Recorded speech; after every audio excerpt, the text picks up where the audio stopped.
All this to ostensibly go after drug boats and fight narco-terrorism. Yet everyone is taking this at face value. Listen. Why not have the Coast Guard stop them, which it is empowered by law to do? So Trump answers the question as asked. Because we've been doing that for 30 years, and it has been totally ineffective. Even the ostensibly right-leaning National Review gets it wrong by musing that this is all about regime change. Here's why this whole Venezuela offensive is really about China, and this is a shadow war against Beijing. The first in history that looks like it will actually work. You see, attacking Maduro is attacking Xi Jinping. To think that Maduro is some independent agent is naive and foolish. Why is Venezuela basically China? Well, follow the money, the oil money.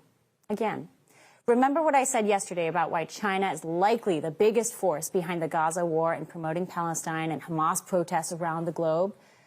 Remember, it's about taking advantage of bad leadership that sits over cheap oil and cheap resources. China sweeps in, buys out the leadership, gets free gas, essentially.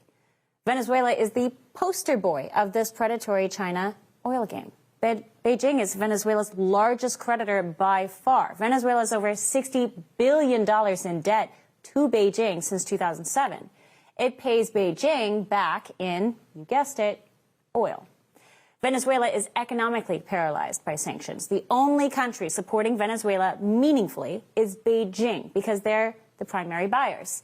This forces Venezuela to sell their oil for next to nothing, meaning they'll forever be indebted to Beijing. That's the whole game. That's the way China plays. In May 2025, at the China-CELAC Forum, Beijing gave Venezuela an additional $1 billion in new oil investments, solidifying Venezuela's position as the front lines of the U.S.-China shadow war. But China's interests in Venezuela go far beyond cheap oil and economics. Chinese companies are neck deep in modernizing Venezuela's ports and telecom infrastructures. And as in all things related to Chinese companies, you're a fool to think the Chinese Communist Party does anything without making it a dual military-civilian use project. I'll say it again. China does not allow its companies to operate in the world unless it could also be used for their national security purposes. So don't be fooled when Trump is using all this force and manpower and CIA expertise in Venezuela. This is Trump taking the war to China. He's doing what no other president before him was even remotely capable of accomplishing. Trump is declaring war on China's most valuable assets: Iran, Venezuela, Gaza.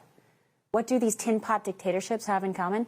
They'd be nothing without the Chinese Communist Party. And China would be nothing in the geopolitical stage without them. And now Trump is taking them. Iran, Gaza, and now Venezuela. 3 strikes, and you're out, Xi.